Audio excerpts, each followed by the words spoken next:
ఇలాంటి ఘటన ఇంతకు ముందు విశాఖపట్నంలో జరిగితే, ఇలాంటి ఇంచుమించు ఘటనే జరిగితే గ్యాస్ ఎల్జీ పాలిమర్స్ లో ఇలాంటి ఘటన జరిగితే అప్పట్లో జగన్ అనే వ్యక్తి ముఖ్యమంత్రిగా ఉన్నప్పుడు ఎంత ఇచ్చాడో తెలుసా?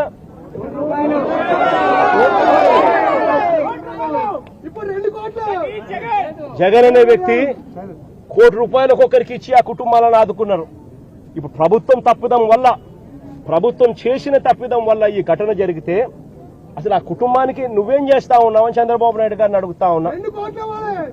ఒకటే చెప్తా ఉన్నా, వీళ్ళు ఇచ్చినా ఈకపోయినా గాని చనిపోయిన ఈ కుటుంబాలకు గుర్తు పెట్టుకుని మళ్లీ మేము అధికారంలోకి వచ్చిన తర్వాత ఈ కుటుంబాలకు ఆ ₹1 కోటి బ్యాలెన్స్ వీళ్ళు ఇచ్చినారు.